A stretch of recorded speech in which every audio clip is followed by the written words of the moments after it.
नमस्ते दोस्तों, मैं विजय ठक्कर और आप सबका स्वागत करता हूं हमारे एक नए वीकली एनालिसिस वाले वीडियो में। अभी आज के वीडियो में हम लोग डिस्कस करेंगे कि लास्ट वीक मार्केट में क्या हुआ, आने वाले वीक में कौन से लेवल्स है जहां पे हमें ध्यान देना चाहिए। और आज के वीडियो में मैं आप लोगों के साथ एक ऐसा स्टॉक शेयर करने वाला हूं ना, जिसमें आप ऐसा बोल सकते हो कि ये स्टॉक का एक तरीके से रीबर्थ होने वाला है। और एक कॉन्सेप्ट भी आप लोगों के साथ शेयर करने वाला हूं। ये मुझे ऐसा लगता है ये कॉन्सेप्ट बहुत ही ज़्यादा इंपॉर्टेंट है, एटलीस्ट हमारी अंडरस्टैंडिंग के लिए। और आज के वीडियो से है ना, मैं आप लोगों के साथ एक नई चीज़ भी शुरू करने वाला हूँ, जिससे मुझे ये पता चलेगा कि जब भी मैं कोई भी चीज़ आप लोगों को सिखाता हूँ तो आप लोग कितने लेवल तक सीख रहे हो। बिकॉज जनरली ये वीडियो में क्या वन साइड कम्युनिकेशन होता है। बहुत बार मैं आप लोगों के कमेंट्स में रिप्लाई तो कर देता हूँ, बट मुझे ऐसा है कि आप भी ये वीडियो में कैसे पार्टिसिपेट कर सकते हो वो मैं आप लोगों को आगे बताऊंगा। अभी वीडियो शुरू करूं उससे पहले एक अनाउंसमेंट है। मैं आ रहा हूं छत्रपति संभाजी नगर में 20 जून को। डिफाइन एज का एक वर्कशॉप है वहां पे जिसका नाम है मंथन। अब वो वर्कशॉप में क्या होता है, मैं राजू जी, मतलब जो डिफाइन एज के हैं, प्रशांत शाह और रघुनाथ रेड्डी जी और भी 2-3 स्पीकर हम लोग हैं जो हमारी स्ट्रैटेजी आप लोगों के साथ शेयर करेंगे। और डिफाइन एज का जो प्लेटफॉर्म है ना, उसमें आप वो स्ट्रैटेजी को कैसे ऑटोमेट कर सकते हो उसके रिलेटेड हम लोग आपसे बात करेंगे। और मैं वहां पे अपनी ये जो मल्टी ईयर ब्रेकआउट स्ट्रैटेजी है उसके लिए बात करूंगा और कुछ आपके जो भी सवाल जवाब होंगे वो हम लोग डिस्कस करेंगे। तो अगर आप छत्रपति संभाजी नगर के आसपास से हो या वहां से हो तो उसकी लिंक मैं नीचे डिस्क्रिप्शन में डाल दूंगा, आप वहां पे जाके रजिस्ट्रेशन कर सकते हो। ये 20 जून को होने वाला है और जो भी होटल वगैरह है उसकी भी डिटेल सारी लिंक के अंदर है, तो आप वहां पे जाके चेक कर सकते हो। अभी चलो हम लोग आज का हमारा वीडियो शुरू करते हैं।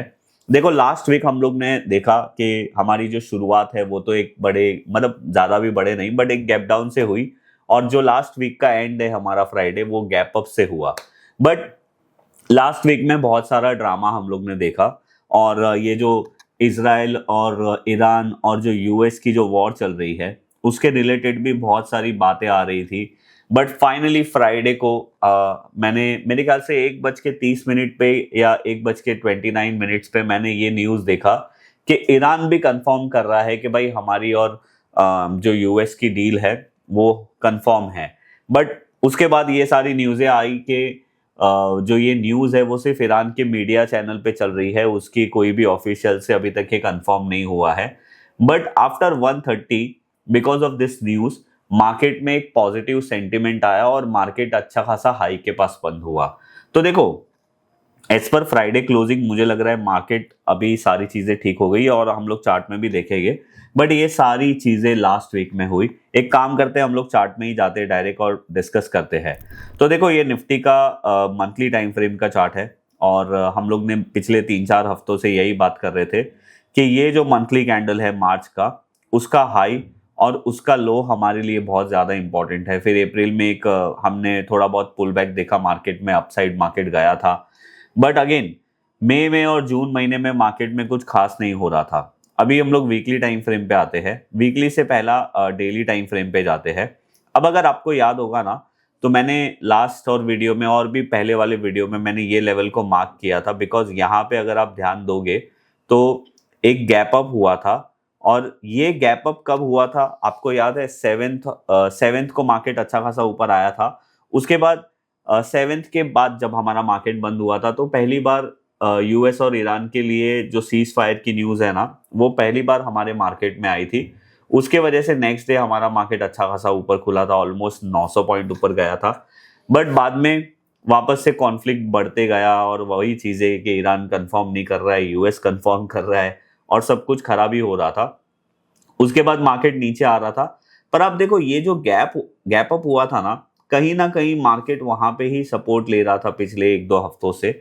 और यहाँ पे कुछ इनडिसिसिव कैंडल बनने के बाद फाइनली अगर आप यहाँ पे देखोगे तो एक स्ट्रॉन्ग हम लोगों को ब्रेकआउट मिला है।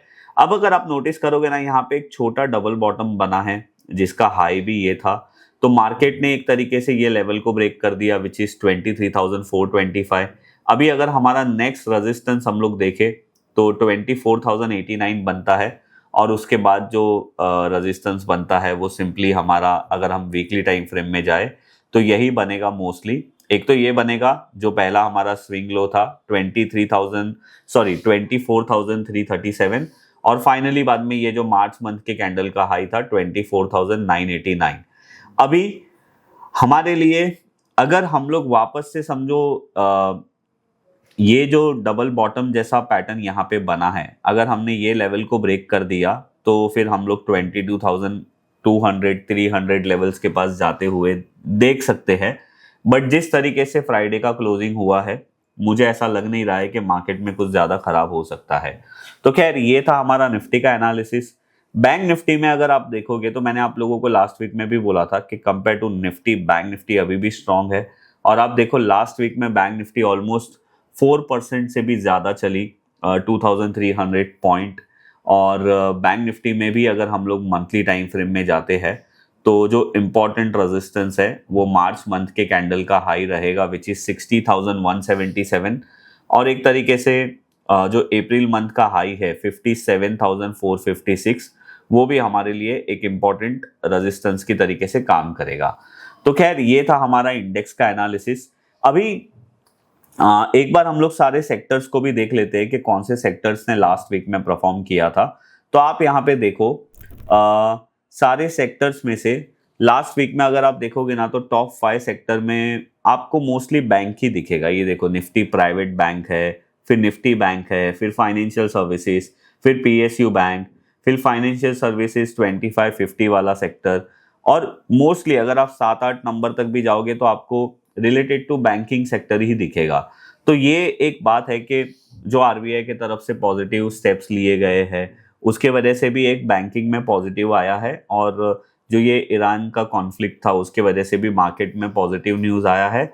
तो जो स्लाइट पॉजिटिव सेक्टर होता है, जब ओवरऑल मार्केट ज़्यादा पॉजिटिव हो जाता है तो ये मतलब और ज़्यादा पॉजिटिव हो जाता है। ये जनरली रिलेटिव स्ट्रेंथ का कॉन्सेप्ट है।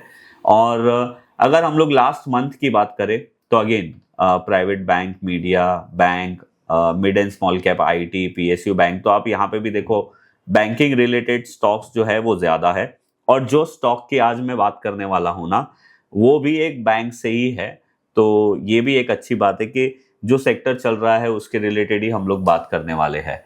तो अभी देखो अगर हम लोग एफआईएस की बात करें तो आप यहाँ पे देखो ये नंबर अभी भी ठीक नहीं हुआ है। एफआईएस का नंबर अगर आप देखोगे तो Monday, Tuesday, Wednesday, Thursday, Friday, even Friday भी एफआईएस ने ऑलमोस्ट 1000 करोड़ की सेलिंग की है। ये एक अच्छी बात नहीं है।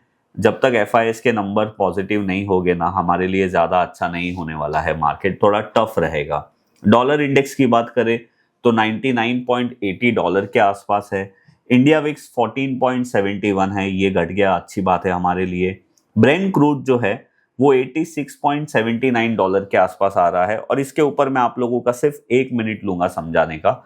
देखो मार्केट अच्छा होने वाला है या खराब होने वाला है ना, इसके कुछ इनडायरेक्ट सिग्नल्स होते हैं जिसके ऊपर हमें ध्यान रखना चाहिए। और स्पेशली ये जो ग्लोबल इशू चल रहा है वॉर के, उसमें तो हम लोगों को क्रूड के ऊपर ज्यादा ध्यान देना चाहिए।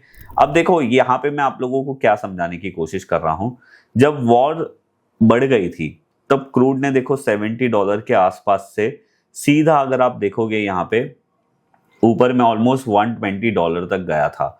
और मैं आज है ना आप लोगों को एक चीज समझाता हूँ, क्रूड हो गया या ऐसी कोई कमोडिटी जो वर्ल्ड में बहुत इंपॉर्टेंट रोल प्ले करती है पूरे वर्ल्ड इकोनॉमिक्स में, तो टेम्पररी उसका प्राइस ऊपर या नीचे जा सकता है। अगर आपको याद होगा तो कोविड में क्रूड माइनस भी गया था, बट वो ज्यादा देर तक नहीं हो सकता है। उसको एक टाइम के बाद आने के बाद वापस से नॉर्मलाइज होना पड़ेगा, अदरवाइज वर्ल्ड लेवल पे बहुत प्रॉब्लम हो जाती है, खास करके हमारी जैसी कंट्रीज में जो क्रूड को ज्यादा इंपोर्ट करती है। तो अभी देखो जब फर्स्ट टाइम क्रूड की बात आई, क्रूड की बात मैं बोल रहा हूँ, जब फर्स्ट टाइम पीस डील की बात आई थी ना, जब पीस ये सीज फायर अनाउंस हुआ था, तब आप देखो ये था मेरे ख्याल से 7 और 8 अप्रैल की बात थी। तो 7 अप्रैल को ये क्रूड गिरा था ऑलमोस्ट 5-6%। और जब 8 अप्रैल को हमारा मार्केट में गैप अप हुआ था तब भी क्रूड गिरा था, बट क्लोजिंग बेसिस पे ऑलमोस्ट 6.5% फिर भी नीचे था। बट उसके बाद ब्रेंट क्रूड ने जो लो मारा था वो ऑलमोस्ट यहाँ पे मारा था विच वॉज $86.09। और उसके बाद वापस से सारे इशू बढ़ गए तो वापस $115 तक चला गया। और अभी वापस से ये जो ब्रेंट क्रूड है वो $86.09 के आसपास है।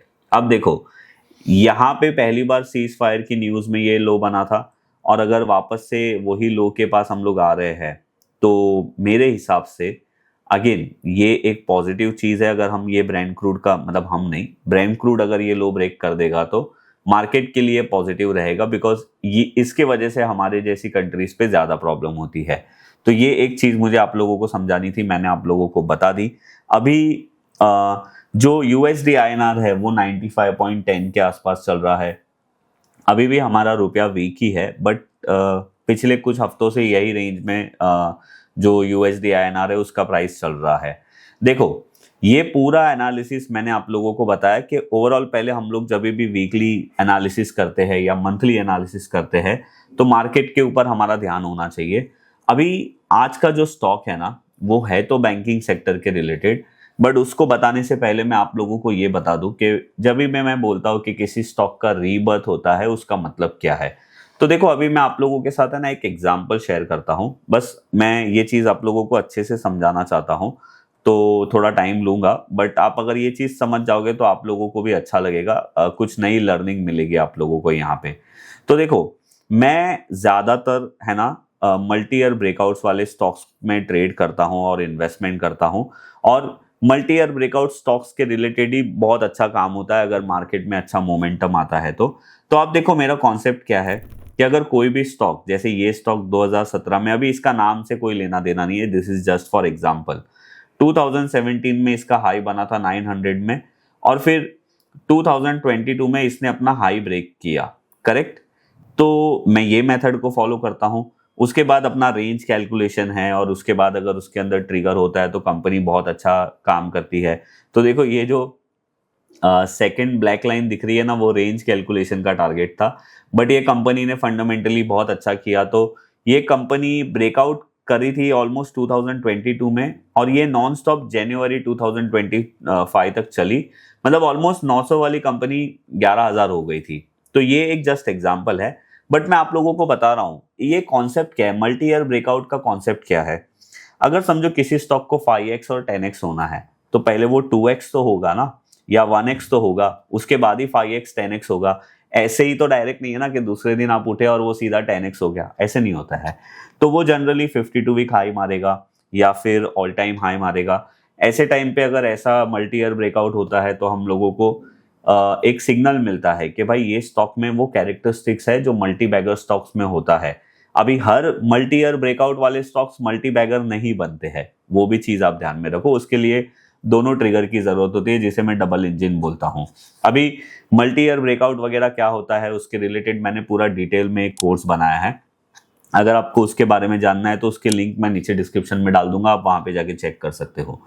अब आते हैं हमारे आज के टॉपिक पे कि मैंने आप लोगों को ये सारी चीजें एक्सप्लेन क्यों की। तो देखो हर मल्टी ईयर ब्रेकआउट स्टॉक होता है ना, उसमें मैं ऐसे बोलूंगा कि 3 स्टेप होते हैं, 1, 2 और 3।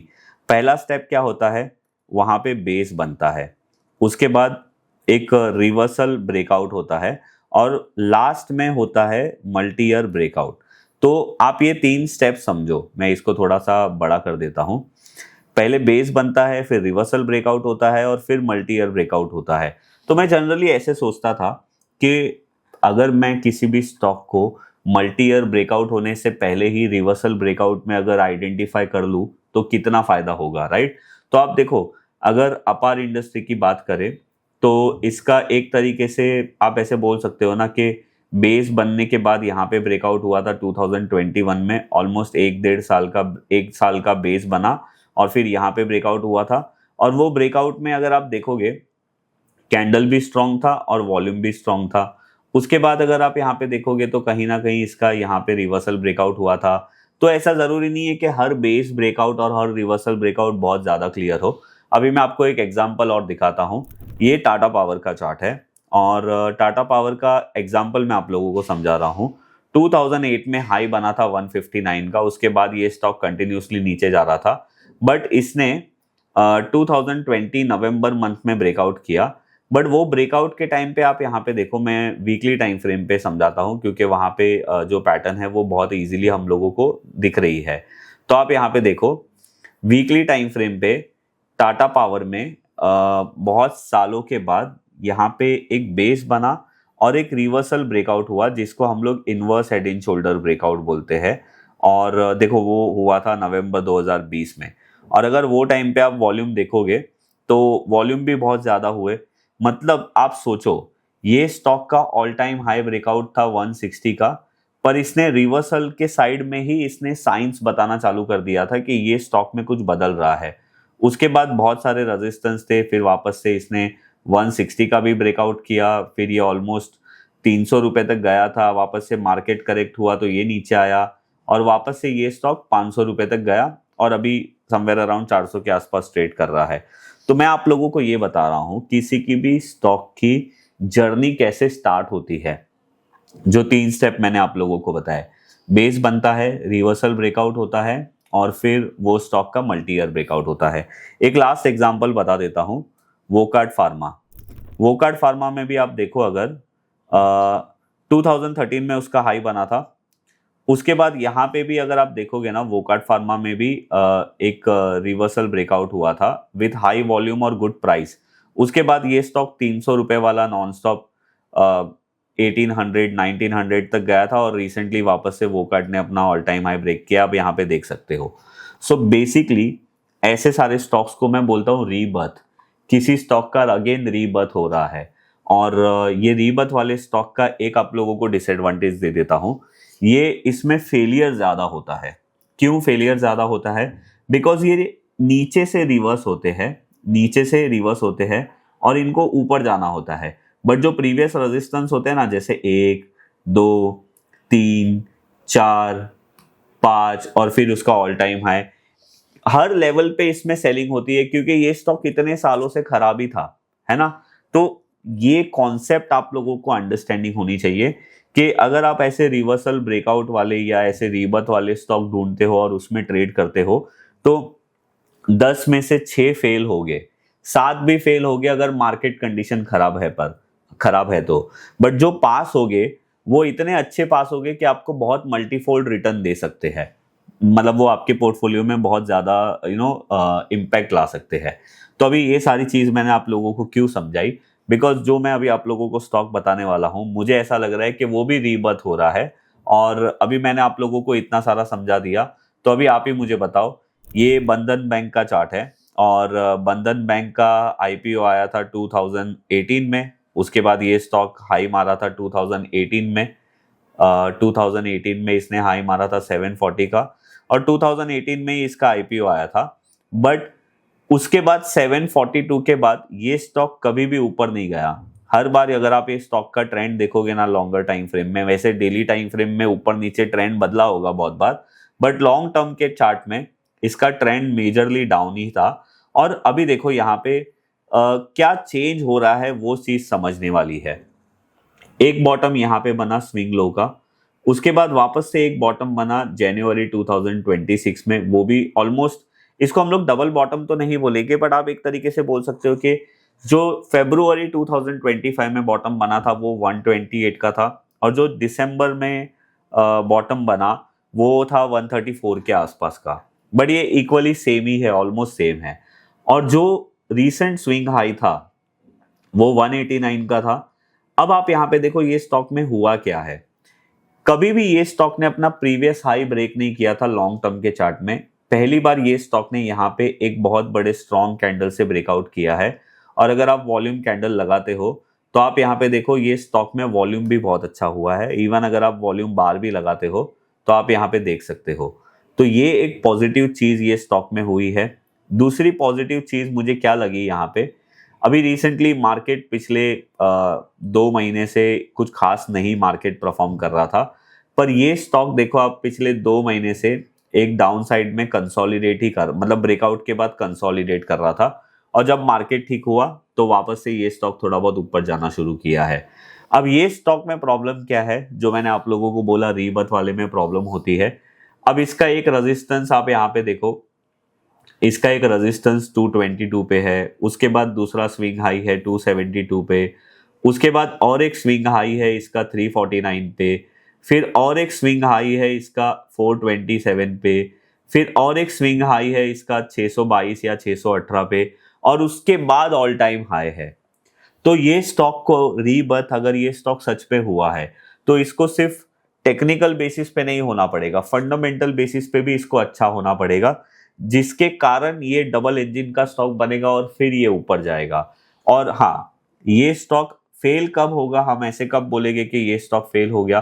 तो वैसे तो देखो, अगर ये मंथली का लो ब्रेक कर देता है तो आप ऐसे समझ सकते हो कि ये फेल हो जाएगा। बट अगर आप वीकली चार्ट में भी देखोगे तो अगर आपको समझो ऐसा है कि भाई मंथली लो का ब्रेकआउट तो बहुत नीचे हो जाएगा, तो आप ये कैंडल का भी लो विच इज 174, तो भी ये आप एक तरीके से बोल सकते हो कि ये स्टॉक में जो रीबर्थ है वो एक तरीके से फेल हो गया है या वापस से डिले हो गया है।